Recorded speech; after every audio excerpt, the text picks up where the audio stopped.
إن الحمد لله نحمده ونستعينه ونستغفره ونعوذ بالله من شرور أنفسنا ومن سيئات أعمالنا من يهده الله فلا مضل له ومن يضلل فلا هادي له وأشهد أن لا إله إلا الله وحده لا شريك له وأشهد أن محمدا عبده ورسوله يا أيها الذين آمنوا اتقوا الله حق تقاته ولا تموتن إلا وأنتم مسلمون ثم أما بعد فإن أصدق الحديث كتاب الله وخير الهدي هدي محمد صلى الله عليه وسلم وشر الأمور محدثاتها وكل محدثة بدعة وكل بدعة ضلالة اللهم صل على محمد وعلى آل محمد أعوذ بالله السميع العليم من الشيطان الرجيم ويوم يعرض الذين كفروا على النار أذهبتم طيباتكم في حياتكم الدنيا واستمتعتم بها فاليوم تجزون عذاب الهون بما كنتم تستكبرون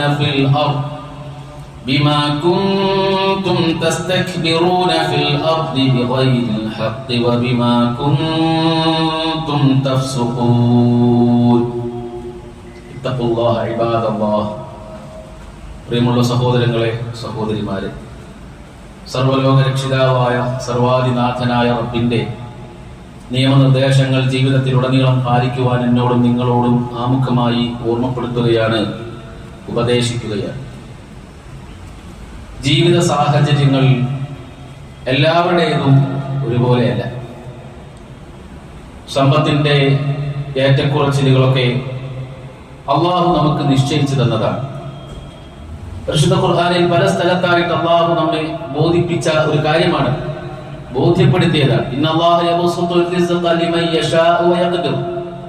അള്ളാഹു അവൻ ഉദ്ദേശിക്കുന്നവർക്ക് ഉപജീവനം വിശാലമായി നൽകുകയും അവനുദ്ദേശിക്കുന്ന ചിലർക്ക് ഉപജീവനം കുറയ്ക്കുകയും ചെയ്യും. ഇതൊക്കെയാണെങ്കിൽ പോലും ഒരാൾ അള്ളാഹുവിന്റെ അടുക്കൽ ആദരണീയനാകുന്നതും അനാദരണീയനാകുന്നതും ഒന്നും സമ്പത്തിന്റെ മാനദണ്ഡം അടിസ്ഥാനമാക്കിയിട്ടല്ല, മറിച്ച് സൂക്ഷ്മതയുടെ അടിസ്ഥാനത്തിലാണ്. എന്നാൽ സമ്പത്ത് കൈകാര്യം ചെയ്യുന്നവർ സമ്പത്ത് ഇല്ലാത്തവരെക്കാളും കൂടുതൽ ഉത്തരവാദിത്വം കാണിക്കേണ്ടവരാണ് എന്ന് അല്ലാഹു സുബ്ഹാനഹു വ തആല പറഞ്ഞിട്ടുണ്ട്.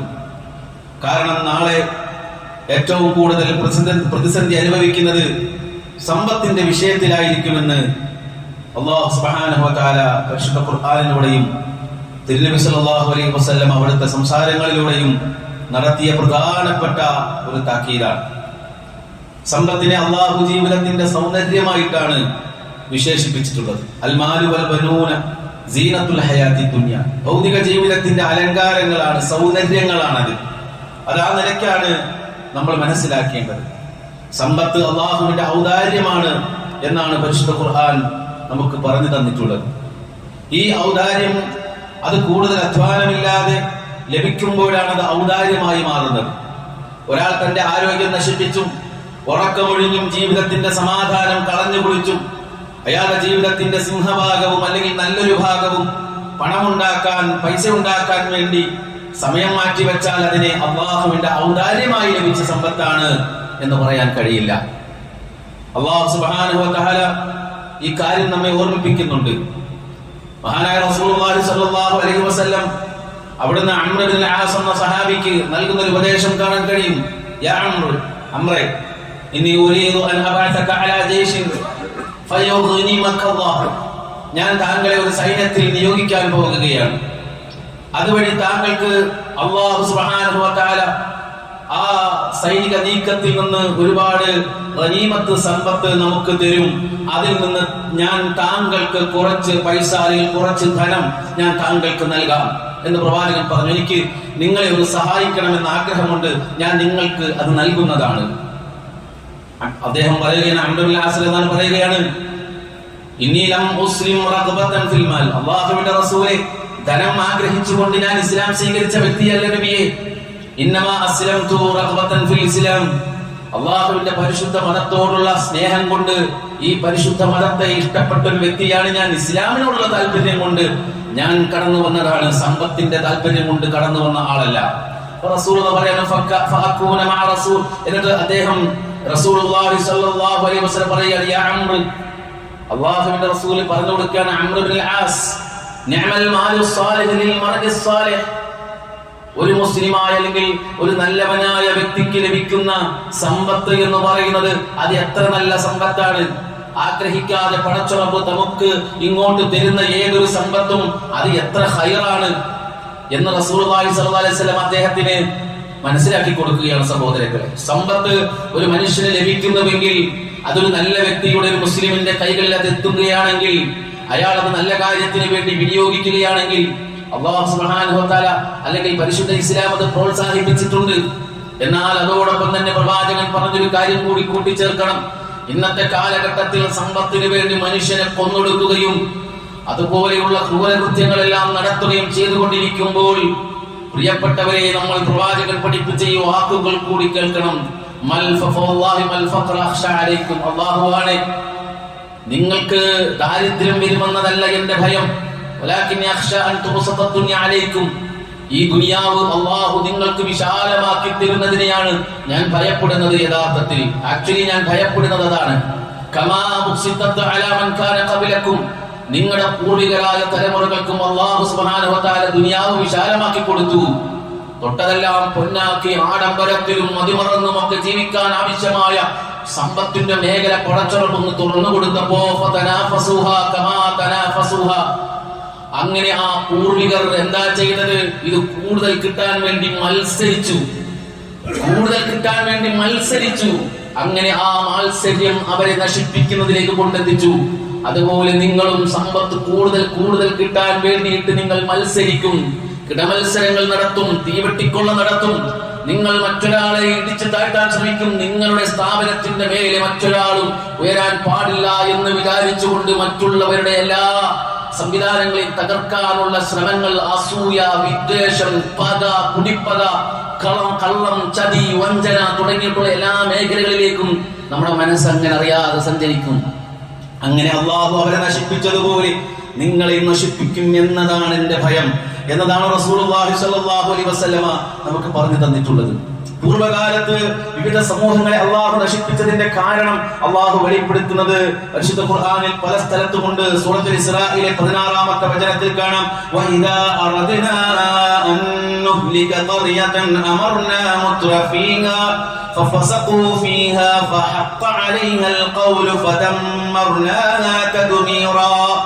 ഏതെങ്കിലും ഒരു രാജ്യം നാം നശിപ്പിക്കാൻ ഉദ്ദേശിച്ചാൽ അവിടുത്തെ സുഖലോലുപന്മാർക്ക് നാം ആജ്ഞകൾ നൽകും. എന്നാൽ അത് വകവയ്ക്കാതെ അവർ അവിടെ താന്തോന്നിത്തം നടത്തും. ശിക്ഷയെ പറ്റിയുള്ള വാക്കങ്ങനെ അവരുടെ കാര്യത്തിൽ, ആ രാജ്യത്തിന്റെ കാര്യത്തിൽ സ്ഥിരപ്പെടുകയും നാം അതിനെ നിശേഷം തകർക്കുകയും ചെയ്യുന്നതാണ്. അതാണ് ഒരു സമൂഹത്തെ നശിപ്പിക്കാൻ അല്ലാഹു സുബ്ഹാനഹു വ തആല തീരുമാനിക്കുന്നത്. താന്തോന്നിത്തരം കാണിക്കും. സമ്പത്ത് കൊണ്ട് അവർ മതിമറന്ന് ജീവിക്കും. ജീവിതത്തിൽ സുഖലോലുപതകൾ മാത്രം അതിന്റെ പിന്നാലെ പോകും. അങ്ങനെ നിൽക്കുമ്പോൾ പടച്ചറബ് വാണിങ്ങുകൾ കൊടുക്കും, താക്കീതുകൾ കൊടുക്കും. വകവെക്കാതെ വീണ്ടും അതുമായി അവർ മുന്നോട്ട് പോകും. അല്ലാഹു അവരെ നശിപ്പിക്കുമെന്നതാണ് അല്ലാഹു സുബ്ഹാനഹു വ തആലയുടെ നടപടിക്രമങ്ങൾ. നോക്കൂ നിങ്ങൾ, നമുക്ക് കാണാം, ലോകത്ത് കടന്നു വന്ന പ്രവാചകന്മാർ മുഖാന്തിരം അല്ലാഹു നൽകിയിട്ടുള്ള കൽപ്പനകളെ വകവയ്ക്കാതെ ധിക്കരിച്ചുകൊണ്ട് ആ നാട്ടിലുള്ള നേതാക്കന്മാര്, മൂപ്പന്മാര് തുടങ്ങിയ സുഖലോലുപന്മാർ തോന്നിവാസത്തിലും ദുർമാർഗത്തിലും ഒഴുകിക്കൊണ്ടിരിക്കും. അങ്ങനെ അവരുടെ നേതൃത്വത്തിൽ ആ നാട്ടിൽ ധാർമ്മികമായ അരാജകത്വങ്ങൾ നടമാടുകയും ആ സന്ദർഭത്തിൽ അല്ലാഹു സുബ്ഹാനഹു വ തആല ആ നാടിനെ ഉന്മൂലനാശം വരുത്തുകയും ചെയ്യുന്നതാണ്. അങ്ങനെയാണ് അല്ലാഹു സുബ്ഹാനഹു വ തആല അവരെ നശിപ്പിക്കുന്നത്.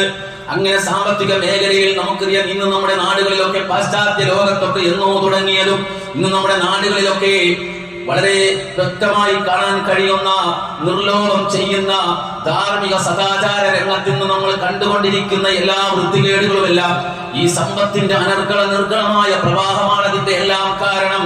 അതുകൊണ്ടാണ് സഹോദരങ്ങളെ, ലോകത്ത് കഴിഞ്ഞു പോയിട്ടുള്ള സമൂഹങ്ങളെ അല്ലാഹു സുബ്ഹാനഹു വ തആല ഈ രൂപത്തിൽ നശിപ്പിച്ചു. നമുക്കറിയാം, ഇന്ന് എവിടെയും തോന്നിവാസങ്ങളാണ്, സദാചാര ലംഘനങ്ങളാണ്. അങ്ങനെ സുഖലോലുപന്മാര് വർദ്ധിക്കുകയാണ്. എങ്ങനെയും അടിച്ചു പൊളിക്കണം എന്ന രൂപത്തിലുള്ള ചിന്താഗതികളാണ് ഇന്ന് പലരുടെയും മനസ്സിലുള്ളത്. യൂട്യൂബുകളിലൂടെ കടന്നു വരുന്ന വ്ലോഗുകൾ, ആ വ്ലോഗുകളിൽ പറയുന്ന സന്ദേശങ്ങളെല്ലാം തന്നെ ഈ ദുനിയാവിൽ എങ്ങനെ ജീവിക്കണം, ഒറ്റയ്ക്ക് നമ്മൾ അങ്ങനെ പൊരുതണം, അങ്ങനെ പൊരുതി ദുനിയാവിനെ നമ്മൾ കീഴടക്കണം, നമ്മുടെ ലക്ഷ്യങ്ങൾ അങ്ങനെ നമ്മൾ സാർത്ഥകമാക്കണം, ആരെന്ത് പറഞ്ഞാലും ഒരടി പിന്നോട്ട് പോകരുത് തുടങ്ങി ദുനിയാവിന്റെ കാര്യത്തിന് വേണ്ടി മത്സരിക്കാനുള്ള അത്തരത്തിലുള്ള മോട്ടിവേഷണൽ സ്പീക്കർ എന്നൊക്കെ പറഞ്ഞിട്ടുള്ള ആളുകൾ കടന്നു വന്നിട്ട് ഈ ദുനിയാവിന്റെ കാര്യത്തിന് വേണ്ടിയിട്ട് നമ്മളെ അതിൽ തളച്ചിടുകയാണ്. എങ്ങനെയും പണം ഉണ്ടാക്കണം, പണം അതല്ലാത്തൊരു ചിന്ത നിങ്ങളുടെ മനസ്സിലുണ്ടാകരുത് എന്നിങ്ങനെ പറയുമ്പോൾ അള്ളാഹ് നശിപ്പിച്ച സമൂഹത്തിലേക്ക് നമ്മൾ അധപ്പതിച്ചു പോകുമെന്നുള്ള എല്ലാ ബോധവും സഹോദരങ്ങളെ മുസ്ലിം സമൂഹത്തിനെങ്കിലും ഉണ്ടാകണമെന്നതാണ് ഈ സന്ദർഭത്തിൽ പറയാനുള്ളത്. അതിരുവിട്ട ആർഭാടങ്ങൾ, അതിരുവിട്ട സുഖലോലുപതകൾ, ഇതെല്ലാം ഇസ്ലാം പരിധി കഴിഞ്ഞിട്ടുള്ള ഏത് പരിപാടിയും നിരോധിച്ചിട്ടുണ്ട്, നിഷിദ്ധമാക്കിയിട്ടുണ്ട് എന്ന് നമുക്ക് കാണാൻ കഴിയും. സൂക്ഷിക്കണം സഹോദരങ്ങളെ, അത്തരത്തിലുള്ള കാര്യങ്ങൾ നമ്മളിൽ ഉണ്ടാകുന്നുണ്ടോ എന്ന് പരിശോധിക്കണം. കാരണം അല്ലാഹുവിന്റെ റസൂൽ പറഞ്ഞതാണ്, ഇയ്യാകും വതനഉം, സുഖലോലുപതകളെ നിങ്ങൾ സൂക്ഷിക്കണം.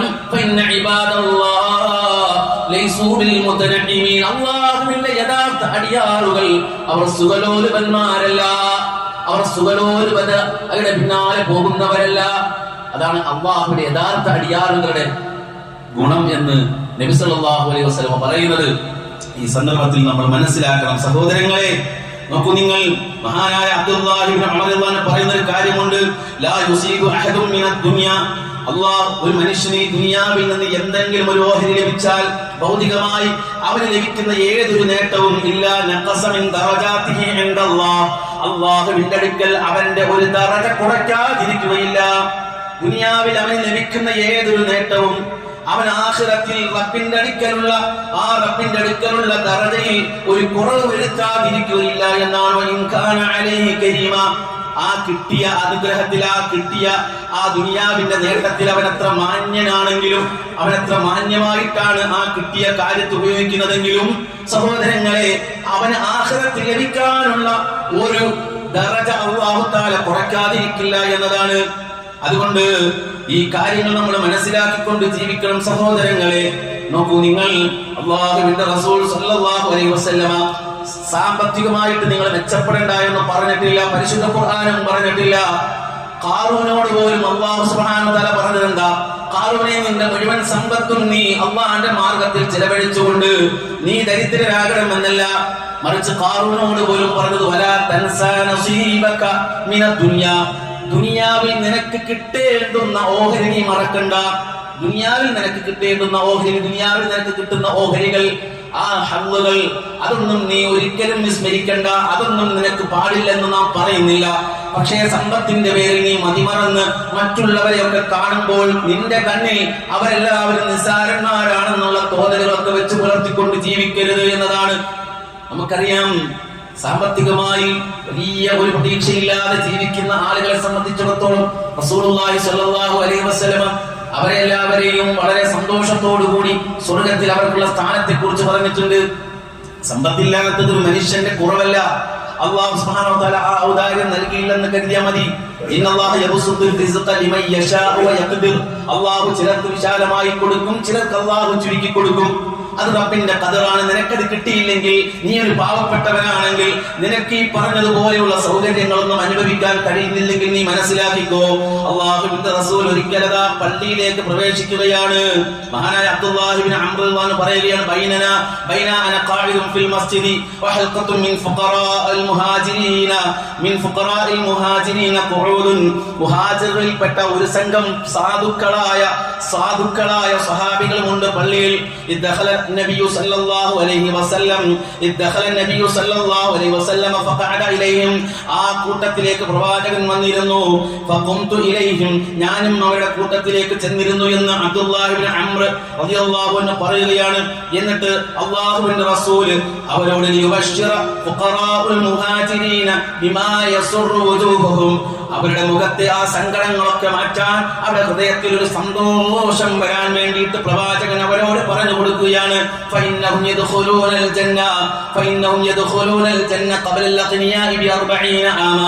സമ്പന്നർ സ്വർഗത്തിൽ കടക്കുന്നതിനേക്കാളും 40 കൊല്ലം മുമ്പ് നിങ്ങൾ സ്വർഗത്തിൽ പ്രവേശിക്കുന്നതാണ് എന്ന്.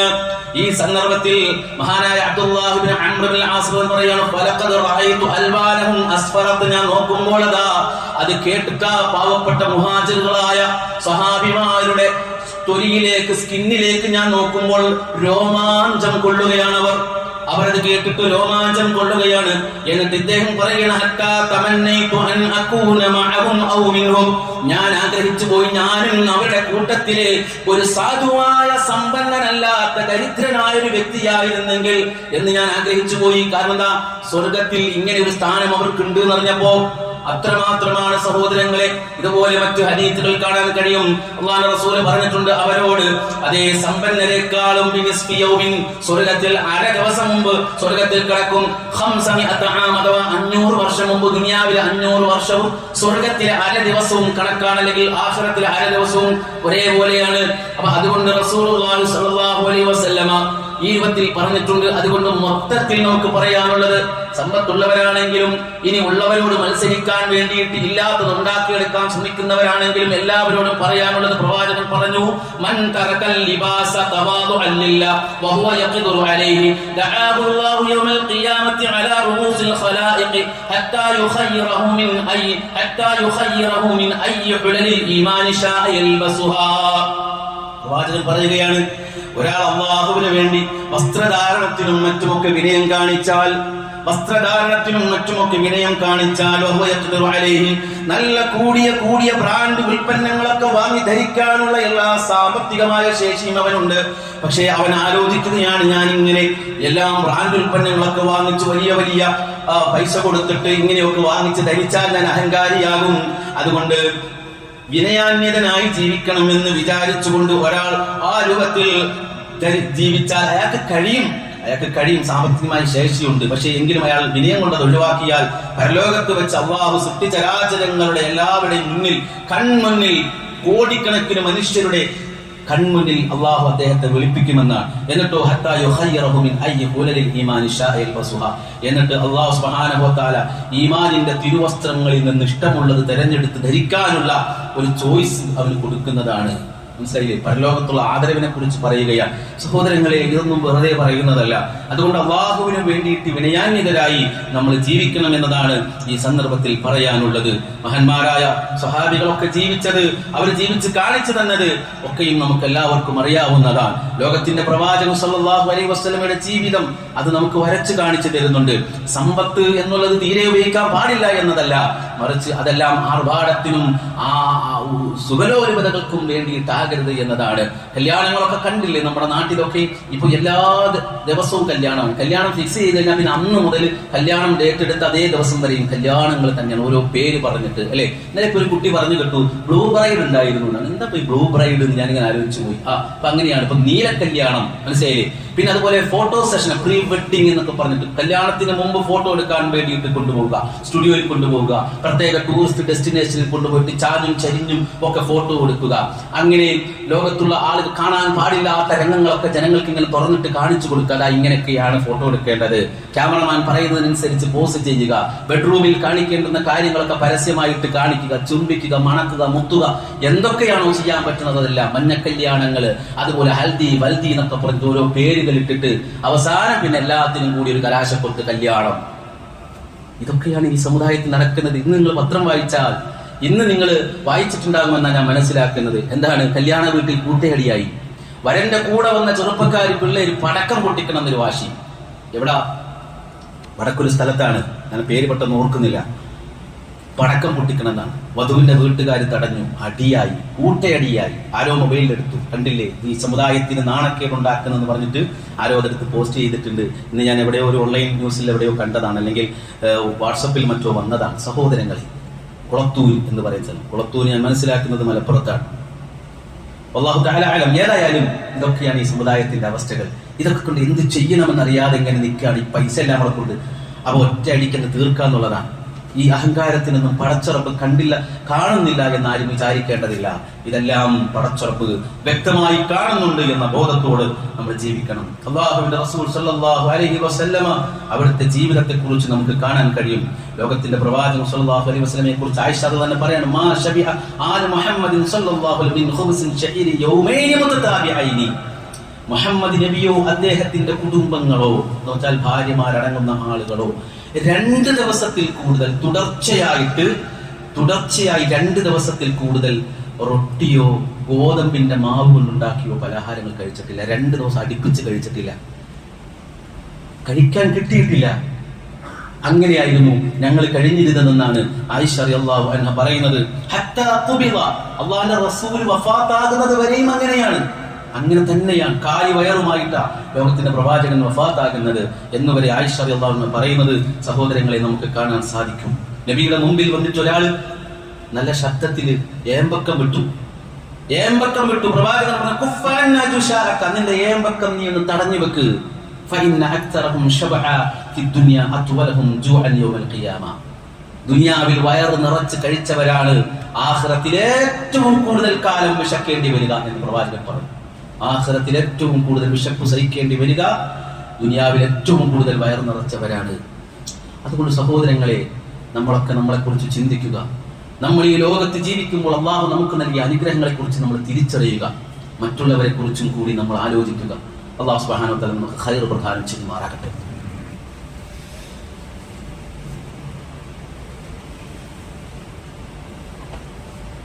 ബിസ്മില്ലാഹിൽ അൽഹംദുലില്ലാഹ് വസ്സലാത്തു വസ്സലാമു അലാ റസൂലില്ലാഹ് വഅലാ ആലിഹി വസഹാബതിഹി വസല്ലമ തസ്ലീമൻ കതീറാ. ഇത്തഖുല്ലാഹ ഇബാദല്ലാഹ്. പ്രിയമുള്ള സഹോദരങ്ങളെ, സഹോദരിമാരെ, സർവ്വലോക രക്ഷിതാവായ റബ്ബിനെ സൂക്ഷിച്ച് ജീവിക്കുവാൻ എന്നോടും നിങ്ങളോടും ഒരിക്കൽ കൂടി ഓർമ്മപ്പെടുത്തുകയാണ്, ഉപദേശിക്കുകയാണ്. ജീവിതത്തിൽ മിതത്വം പാലിക്കുകയും അല്ലാഹു സുബ്ഹാനഹു വ തആലയെ ഓർത്തുകൊണ്ട് ജീവിക്കുകയും അവൻ തന്ന അനുഗ്രഹങ്ങളെ അതിന് ഒരിക്കൽ പോലും അള്ളാഹു തന്നതിന് വിരുദ്ധമായി ഉപയോഗിക്കാതിരിക്കുകയും സമ്പത്താണെങ്കിലും മറ്റേത് സൗകര്യങ്ങളാണെങ്കിലും അതിൻ്റെ എല്ലാ നന്മകളും നമ്മൾ ഉപയോഗിച്ചുകൊണ്ട് ജീവിക്കുകയും ചെയ്യേണ്ടതിൻ്റെ ആവശ്യകതയെ ചൂണ്ടിക്കാണിച്ചതാണ് ഈ ഉള്ളവൻ ആ ഖുത്ബയിൽ നിർവഹിച്ചിട്ടുള്ളത്. ഞാൻ പറഞ്ഞു വന്നിട്ടുള്ളത് സഹോദരങ്ങളെ, ജീവിതത്തിൻ്റെ ലാളിത്യമാണ്. എല്ലാം കൊണ്ടും തികഞ്ഞ ഒരു ജീവിതം, പെർഫെക്റ്റ് എന്ന് പറയുന്ന ഒരു ജീവിതം നമ്മൾ ആരും തിരഞ്ഞെടുക്കരുത്. അങ്ങനെ തിരഞ്ഞെടുക്കുക എന്ന് പറഞ്ഞാൽ നമുക്ക് സ്വർഗം വേണ്ട എന്നാണ് അതിന്റെ അർത്ഥം. ഈ ദുനിയാവെന്ന് പറയുന്നത് നമുക്കറിയാം പലതും നമ്മളെ ഭ്രമിപ്പിക്കുന്ന കാര്യങ്ങളാണ്. എല്ലാം കൂടി വാങ്ങി ഉപയോഗിക്കുക എന്നുള്ളത് നമ്മുടെ ശൈലിയാകരുത്. നല്ലൊരു വീട് വെക്കാന് നമുക്കെന്താ ഒരു തടസ്സം? ബാങ്കുകാർ നമ്മുടെ പിന്നാലിന് ക്യൂ നിൽക്കുകയാണ് ലോണ് ആയിട്ട്. പലിശ കൊടുത്താൽ മതി. ഒരു മുമ്പിന് ആ വഴിക്ക് ചിന്തിക്കാൻ പറ്റൂ. നല്ലൊരു വാഹനത്തിന്റെ കുറവുണ്ട് എനിക്ക്, എന്നും പണിയാണ്, എന്നും ഷെട്ടിലാണ് എന്റെ വാഹനം. ഒരു നല്ല വാഹനം എടുക്കണമെന്നുണ്ട്, പോകൂ ബാങ്കിലേക്ക്, അവർ പൈസ തരും. ഫിനാൻസ് സ്ഥാപനങ്ങൾ പൈസ തരും. എന്തേ ഒരു മുഅ്മിനിന് ആ വഴി തെരഞ്ഞെടുക്കാൻ പറ്റൂ സഹോദരങ്ങളെ? അങ്ങനെ നിഷിദ്ധങ്ങളായ ഒരുപാട് മേഖലകളുണ്ട് നമ്മുടെ ഈ ലോകത്ത്. അതിന്റെ പിന്നാലെ പോവുക എന്നുള്ളത് ഒരു മുഅ്മിനിന്റെ ഈമാനിന് ചേർന്ന കാര്യങ്ങളല്ല എന്നാണ്. നബി സല്ലല്ലാഹു അലൈഹി വസല്ലമയ്ക്ക് ആയിക്കൂടായിരുന്നു. പ്രവാചകൻ സല്ലല്ലാഹു അലൈഹി വസല്ലം ഉപയോഗിച്ചിരുന്ന തലയണ പോലും ഹദീസിൽ വന്നിട്ടുണ്ട്. ആ തലയുടെ പ്രത്യേകത, അതിന്റെ പ്രത്യേകത വന്നിട്ടുണ്ട്. ഈത്തപ്പന ഓലകൾ കൊണ്ടോ അതിന്റെ നാരുകൾ കൊണ്ടോ കുത്തി നിറച്ച പരുവരുത്ത തലയിണയാണ് പ്രവാചകൻ സല്ലല്ലാഹു അലൈഹി വസല്ലമ തന്റെ ശിരസിന്റെ താഴെ താങ്ങി വെക്കാൻ വേണ്ടി അവിടുന്ന് ഉപയോഗിച്ചിരുന്നത്. ആ ചരിത്രങ്ങളൊക്കെ പഠിക്കണം നമ്മൾ. മഹാനായ അബ്ദുല്ലാഹ് ഇബ്നു ജാബിർ ഇബ്നു അബ്ദുല്ലാ എന്ന സഹാബിയുടെ ചരിത്രം നമ്മൾ പഠിക്കണം. ജാബിർ ഇബ്നു അബ്ദുല്ലാ എന്ന സഹാബി, അദ്ദേഹത്തിനും വീട്ടുകാർക്കും ഇറച്ചി കഴിക്കാൻ ഒരു ആഗ്രഹം. അറബികളെ കാര്യമായി പറയുന്നത്, ഇറച്ചി കഴിക്കാൻ ഒരു ആഗ്രഹമുണ്ട്. ഒരു ദിർഹവും കൊണ്ട് ഇറച്ചി വാങ്ങാൻ പോയി എന്നാണ്. ഉമർ ഇബ്നു ഖത്താബ് റളിയല്ലാഹു അൻഹു വഴിയിൽ വെച്ച് അദ്ദേഹത്തെ കണ്ടു. അദ്ദേഹത്തോട് ചോദിച്ചു, എന്തേ എവിടെ പോകുന്നു എന്നാണ്. അപ്പൊ അദ്ദേഹം പറഞ്ഞു, ഞാനിങ്ങനെ ഇറച്ചി വാങ്ങാൻ പോവാണ്, ഒരു ദിർഹവുമായിട്ടാണ് പോണത്. ഇത് മനസ്സിലാക്കി ഉമർ ഇബ്നു ഖത്താബ് റളിയല്ലാഹു അൻഹു അദ്ദേഹത്തോട് ചോദിക്കുന്ന ഒരു ചോദ്യമുണ്ട്. അദ്ദേഹത്തോട് മാത്രമല്ല, വരും തലമുറയിലെ എല്ലാ മനുഷ്യരും മനസ്സിലാക്കാൻ ഉമർ ഇബ്നു ഖത്താബ് പറഞ്ഞതാണ്, അകുല്ലമസ്തഹൈതും ഇഷ്തറൈതും, എന്താ തോന്നുന്നതൊക്കെ വാങ്ങിക്കുകയാണോ? മനസ്സിൽ എന്തെങ്കിലും തോന്നുമ്പോഴേക്ക് അതൊക്കെ വാങ്ങിക്കുകയാണോ എന്നാണ് ഉമർ ഇബ്നു ഖത്താബ് ചോദിച്ചത്. എന്നിട്ട് പറഞ്ഞു, മാ യുരീദു അഹദുക്കും അൻ യതുവിയ ഔ അൻ യതുവിയ ബത്നുഹു ലിബ്നി അമ്മിഹി വജാരിഹി. എന്താണ് ആരും സ്വന്തം ബന്ധുവിനോ അതല്ലെങ്കിൽ അയൽക്കാരനോ വേണ്ടി ആ അയൽക്കാരുടെ വിഷയത്തിൽ അവരുടെ വയറും കൂടി വീർക്കണമെന്ന് ആഗ്രഹിക്കാത്തത് എന്നാണ് അദ്ദേഹം ചോദിച്ചത്. ഇതേ ഉമർ ഇബ്നു ഖത്താബ് റളിയല്ലാഹു അൻഹു അദ്ദേഹം ഷാമിലേക്ക് ഒരിക്കൽ അദ്ദേഹം യാത്രയായി. ആ ഷാമിലേക്ക് ചെന്ന സന്ദർഭത്തിൽ അദ്ദേഹത്തിന് അത്യാവശ്യം നല്ല രൂപത്തിലുള്ള ഭക്ഷണമാണ് ഒരുക്കി വെച്ചത്. അതുപോലെ തന്നെ നല്ല മിനുസമുള്ള മാർദ്ദവമുള്ള ഡ്രസ്സും അദ്ദേഹത്തിന് വേണ്ടി കരുതി വെച്ചിരുന്നു. പക്ഷേ ഉമർ ഇബ്നു ഖത്താബ് റളിയല്ലാഹു അൻഹു ഇതൊന്നും ഉപയോഗിച്ചില്ല. അദ്ദേഹം പറഞ്ഞു, ഇതൊന്നും എനിക്ക് വേണ്ട, ഇതൊക്കെയും എൻ്റെ നന്മകളെ നഷ്ടപ്പെടുത്തുന്നതാണ്, ഞാൻ ഇതൊക്കെയും പരലോകത്തേക്ക് വേണ്ടി മാറ്റിവെക്കുകയാണ് എന്ന. ആ സന്ദർഭത്തിൽ സഹോദരങ്ങളെ നോക്കൂ നിങ്ങൾ, ഈ സംഭവം പറയാനൊരു കാര്യമുണ്ട്. അദ്ദേഹം പറയുകയാണ്, അദ്ദേഹത്തിന് ഭക്ഷണം കൊടുത്ത സന്ദർഭത്തിൽ അദ്ദേഹം ഇങ്ങനെ പറഞ്ഞു എന്നാണ്. ആ സന്ദർഭത്തിൽ അദ്ദേഹം പറഞ്ഞു, ഫമാലി ഫുഖറാഇൽ മുസ്ലിമീന അല്ലദീന മാതു വഹും ലാ യശ്ബഊന മിൻ ഖുബ്സിശ് ശഈരി. ഇങ്ങനെയാണെങ്കിൽ നമ്മളൊക്കെ ഇങ്ങനത്തെ ഭക്ഷണം കഴിച്ചാൽ നമുക്ക് മുമ്പ് മരിച്ചുപോയ മുഹാജിറുകളിൽപ്പെട്ട പാവപ്പെട്ടവരായ സ്വഹാബികളുടെ അവസ്ഥ എന്താണ്? അവരെല്ലാവരും ഒരു നേരം ഖുബ്സുശ് ശഈർ, അവരൊക്കെ ഈ ഷഈറിന്റെ ബാർലിയുടെ റൊട്ടി ഉണ്ടല്ലോ അറബികൾ സാധാരണ ഉപയോഗിക്കുന്ന, അതുകൊണ്ടുപോലും വയറ് നിറയ്ക്കാതെ മരിച്ചുപോയവരാണ് അവരൊക്കെയും അങ്ങനെ മരിച്ചുപോയവരാണ്. അപ്പൊ അത് കേട്ടപ്പോ അദ്ദേഹത്തോട് പറഞ്ഞു, ഖാലിദ് ബിൻ വലീദ് പറഞ്ഞു, അവരൊക്കെ സ്വർഗത്തിലല്ലേ എന്നാണ്. എന്നാൽ ഉമർ ഇബ്നു ഖത്താബ് പറഞ്ഞു, അല്ല, അവരൊക്കെയും ആ നന്മകൾ കൊണ്ടുപോവുകയും നമ്മളൊക്കെ ഈ അവശിഷ്ടങ്ങളുടെ പിറകെ പോവുകയും ചെയ്താൽ അതൊരിക്കലും നീതിയാവില്ല എന്ന് പറഞ്ഞു.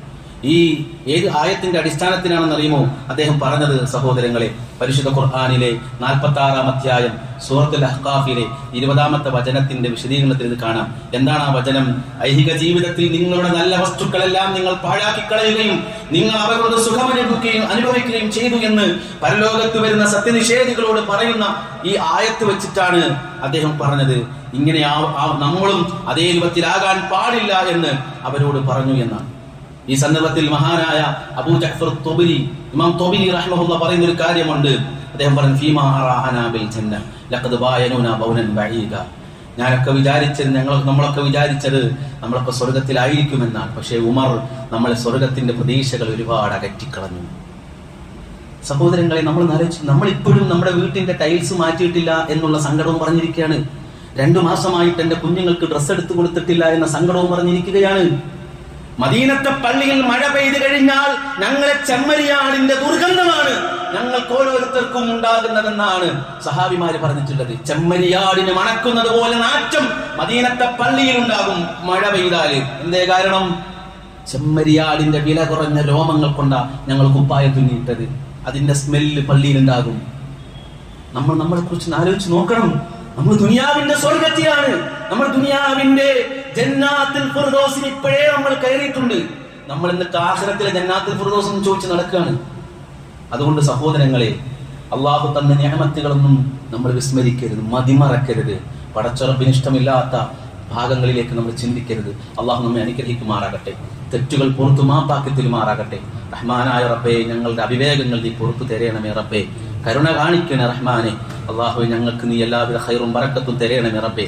നീ നൽകിയ അനുഗ്രഹങ്ങൾക്ക് നന്ദി ചെയ്ത് ജീവിക്കാൻ തൗഫീഖ് തരണേ റബ്ബേ. അള്ളാഹുവേ, ഷാക്കിരീങ്ങളിൽ നീ ഉൾപ്പെടുത്തണേ റഹ്മാനെ, ആബിദീങ്ങളിൽ ഉൾപ്പെടുത്തണേ റഹ്മാനെ, മുവഹിദുകളായി മുഖ്ലിസീങ്ങളായി ജീവിച്ചു മരിക്കാൻ തൗഫീഖ് തരണേ റഹ്മാനെ. അള്ളാഹുവേ, ആക്സിഡന്റ്, അപകട മരണങ്ങളിൽ നിന്ന്, രോഗങ്ങളിൽ നിന്ന്, എല്ലാവിധത്തിലുള്ള പ്രയാസങ്ങളിൽ നിന്ന്, ആക്സിഡന്റ്, അപകട മരണങ്ങളിൽ നിന്ന്, രോഗങ്ങളിൽ നിന്ന്, പെട്ടെന്നുണ്ടാകുന്ന ദുരിതങ്ങളും ദുരന്തങ്ങളും എല്ലാ അപകടത്തിൽ നിന്നും അള്ളാഹുവെ ഞങ്ങളെ ഓരോരുത്തരെയും നീ കാത്തുരക്ഷിക്കണേ റഹ്മാനെ. ഞങ്ങളുടെ കുടുംബാദികളെയും നീ കാത്തുരക്ഷിക്കണേ റഹ്മാനെ. ഞങ്ങളിൽ നിന്ന് വിട പറഞ്ഞു പോയ ഞങ്ങളുടെ എല്ലാ ഉമ്മമാർക്കും ഉപ്പമാർക്കും സഹോദരന്മാർക്കും നീ മാപ്പാക്കണേ റബ്ബേ, പുറത്തു കൊടുക്കണേ റഹ്മാനെ. ജീവിച്ചിരിക്കുന്ന ഞങ്ങളുടെ മാതാപിതാക്കൾക്ക് നീ ആയുസ്സും ആരോഗ്യവും നൽകി അനുഗ്രഹിക്കണേ റഹ്മാനെ. അള്ളാഹുവേ, റഹ്മാനായ റബ്ബേ, ഞങ്ങളുടെ സഹോദരങ്ങളായ ഫലസ്തീനികളെ നീ അനുഗ്രഹിക്കണേ റബ്ബേ. അവർക്ക് നഷ്ടപ്പെട്ടതെല്ലാം നീ ഇരട്ടിയായി 2 ലോകത്തും തിരിച്ചു കൊടുക്കണേ റബ്ബേ. ഇസ്രായേലിന്റെ കരാള ഹസ്തങ്ങൾ അവരെ നീ എന്നേക്കുമായും പരിപൂർണമായി മോചിപ്പിക്കണേ റബ്ബേ. അള്ളാഹുവേ, സയനിസ്റ്റ് രാഷ്ട്രത്തിന്റെ എല്ലാ അഹങ്കാരങ്ങളെയും എല്ലാ ആയുധ സന്നാഹങ്ങളെയും സാങ്കേതിക വിദ്യകളെയും അവരുടെ കെട്ടുറപ്പുകളെയും ഐക്യത്തെയും ആഭ്യന്തരമായ അവരുടെ എല്ലാ തരത്തിലുള്ള ശക്തിയെയും നീ ക്ഷയിപ്പിക്കണേ റബ്ബേ. ലോകത്തൊരു രാജ്യത്തിനും അവർ മുഖേന ഒരു ഭീഷണിയാകാത്ത രൂപത്തിൽ അള്ളാഹുവേ നീ അവരെ തകർക്കണേ റബ്ബേ. അള്ളാഹുവേ, നീ അവരെ തളർത്തണേ റഹ്മാനെ. അള്ളാഹുവേ, റഹ്മാനായ റബ്ബേ, ഞങ്ങളുടെ ആഗ്രഹങ്ങൾ നീ സഫലീകരിച്ച് തരണമേ, ഹലാലായ ആഗ്രഹങ്ങൾ സഫലീകരിച്ച് തരണമേ. രോഗങ്ങൾ ശിഫയാക്കണേ റബ്ബേ. ഞങ്ങളോട് പ്രാർത്ഥിക്കാൻ ആവശ്യപ്പെട്ട നിരവധി ആളുകളുണ്ട്. അള്ളാഹുവേ, അവരാരൊക്കെയാണെന്ന് നിനക്കറിയാം. അവരുടെ രോഗങ്ങൾ നീ ശിഫയാക്കണേ. ഞങ്ങളുടെ ഏറ്റവും അടുത്ത സഹോദരങ്ങൾ ഈ ഖുത്ബയിലൊക്കെ പങ്കെടുത്തുകൊണ്ടിരുന്ന പലരും രോഗക്കിടക്കയിലും പ്രയാസത്തിലുമൊക്കെയാണ്. തൊട്ടടുത്ത പള്ളിയിൽ പോയി പെട്ടെന്ന് ജുമായൊക്കെ കഴിഞ്ഞ് വീട്ടിലേക്ക് പോകണം എന്നുള്ള അവസ്ഥയിലേക്കൊക്കെ എത്തിയ പലരുമുണ്ട്. അള്ളാഹു അവർക്കൊക്കെയും ആരോഗ്യം തിരിച്ചു കൊടുത്ത് ഈ പള്ളി സജീവമാക്കാൻ തൗഫീഖ് തരണേ റഹ്മാനെ. അല്ലാഹുമ്മ ഗ്ഫിർ ലിൽ മുഅ്മിനീന വൽ മുഅ്മിനാത്ത് വൽ മുസ്ലിമീന വൽ മുസ്ലിമാത്ത് അൽ അഹ്യാഇ മിൻഹും വൽ അംവാത്. അല്ലാഹുമ്മ അജ്ർനാ മിനൻ നാർ. അല്ലാഹുമ്മ അഅ്സിൽ ഇസ്ലാമ വൽ മുസ്ലിമീന വഅദില്ല അശ്ശിർക വൽ മുശ്രിക്കീൻ. اللهم ربنا آتنا في الدنيا حسنة وفي الآخرة حسنة وقنا عذاب النار. ربنا اغفر لنا ولإخواننا الذين سبقونا بالإيمان ولا تجعل في قلوبنا غلا للذين آمنوا ربنا إنك رؤوف رحيم. اللهم انصر إخواننا المسلمين في غزة. اللهم انصر إخواننا المسلمين في فلسطين. اللهم انصرهم. اللهم قوهم. اللهم وكن معهم. اللهم اشف مرضاهم وارحم موتاهم. اللهم آمن روعاتهم وأصلح بالهم واحفظ بلادهم. اللهم عليك باليهود المحتلين المعتدين وسائر أعداء الإسلام والمسلمين. اللهم دمر كيدهم وشتت شملهم وفرق جمعهم. اللهم أصلح لنا ديننا الذي هو عصمة أمرنا وأصلح لنا دنيانا التي فيها معاشنا وأصلح لنا آخرتنا التي فيها معادنا. اللهم بارك لنا فيما أعطيتنا يا رب العالمين. وصلى الله على نبينا محمد وعلى آله وصحبه وسلم تسليما كثيرا.